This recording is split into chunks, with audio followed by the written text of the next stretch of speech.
خلقت الجن والإنس إلا ليعبدون وما خلقت الجن والإنس إلا ليعبدون. Inshallah, in this part 2 video we are going to see and learn about Allah subhanahu wa ta'ala's remarkable creations, the birds, and lesson we can learn, starting with hummingbird. There are so many different species of hummingbirds are on our planet. One of the most beautiful hummingbird is called ruby-throated hummingbird. These remarkable tiny bird weighs less than 10 ounce or so and 3 inch approximately in length. Their wingspan is about 4 inch. They are so acrobatic they can fly in any directions, even upside down. They can fly around 45 kph or so and can also dive at 100 kph. Hummingbirds have many skeletal and flight muscles adaptations, which allows great agility in flight. Muscles make up 25 to 30% of their body weight. Their long blade-like wings connects to the body only from the shoulder joints. These adaptations allows the wing to rotate almost 180 degrees, enabling the bird to fly not only forward but backward and to hover in mid-air. Their flight capability is unique among the birds. The ruby-throated hummingbird is migratory, spending most of the winter in Florida, southern Mexico and Central America, as far as south as extreme western Panama and the West Indies. During migration, some birds embark on a non-stop approximately 900-mile journey across the Gulf of Mexico and Caribbean from Panama or Mexico to the eastern United States.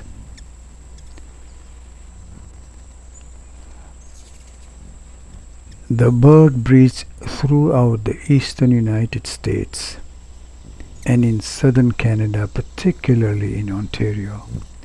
Some travel from Canada to Costa Rica. Nectar from flowers and flowering trees as well as small insects and spiders are its main food. Although hummingbirds are very well known to feed on nectar, their diet may also occasionally include sugar-rich tree sap.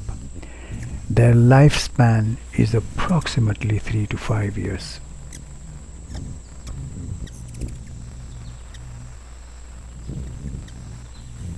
Incredible bird, shiny, and their feathers are like a blowing soap bubble, moving around in the air, and if the sun hits them at a certain angle they might look green, or if it hits the other angle they might look yellow or purple.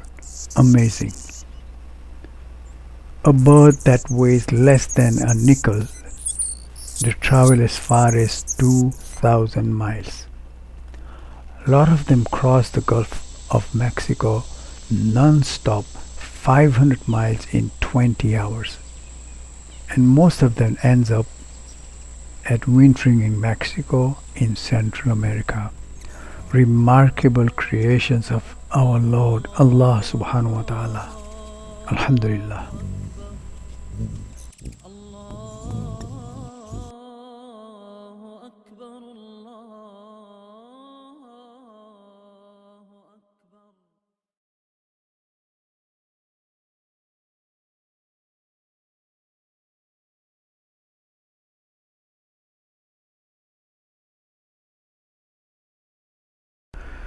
The second bird we are going to talk about is bar-headed goose. Their scientific name is Anser indicus, a remarkable bird. The bar-headed goose is one of the world's highest flying birds, having been heard flying across Mount Makalu, the fifth highest mountain on earth, at 27,825 feet. Also reported flying over Mount Everest, which is 29,029 feet. The bar-headed goose migrates over the Himalayas to spend the winter in parts of South Asia.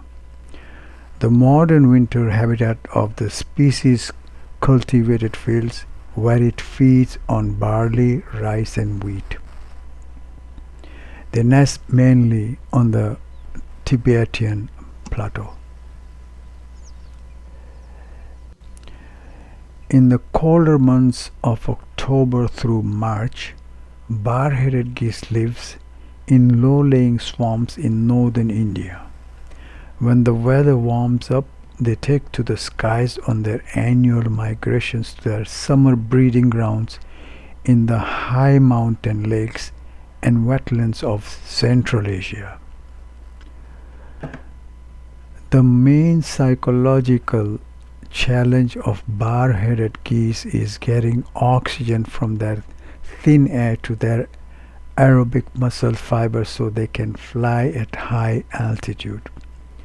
Flight is very metabolically costly at high altitudes because birds need to flap harder in thin air to generate lift. Studies have found that bar-headed geese breathe more deeply and efficiently under low oxygen conditions, which serves to increase oxygen uptake from the environment. The hemoglobin of their blood has a higher affinity for oxygen compared to low altitude geese. Bar-headed geese have a slightly larger wing area of their weight than other geese, which is believed to help them fly at high altitude. Birds at high altitude still need to flap harder than lowland birds. All this is relevant since they fly through the high passes in the Himalayas when they migrate to and from the Indian subcontinent. أولم يروا إلى الطير فوقهم صافات ويقبض ما يمسكهن إلا الرحمن إنه بكل شيء بصير. Ibn Kathir mentions in Tafsir regarding this ayah, the flight of birds is by the power of Allah subhanahu wa ta'ala, and it is a proof that He sees everything small and large. As we read in this ayah, Allah subhanahu wa ta'ala is saying, do they not see the birds above them spreading out their wings and folding them in? Ibn Kathir mentions it means sometimes they spread their wings out in the wind gliding, and other times they gather and spread flapping the wings in flight. None upholds them, meaning in the air, except the most gracious.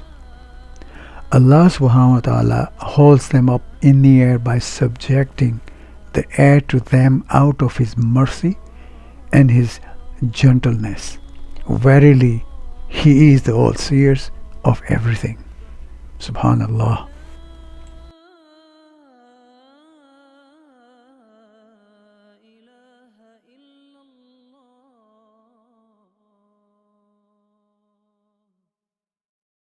ومن كل شيء خلقنا زوجين ومن كل شيء خلقنا زوجين ومن كل شيء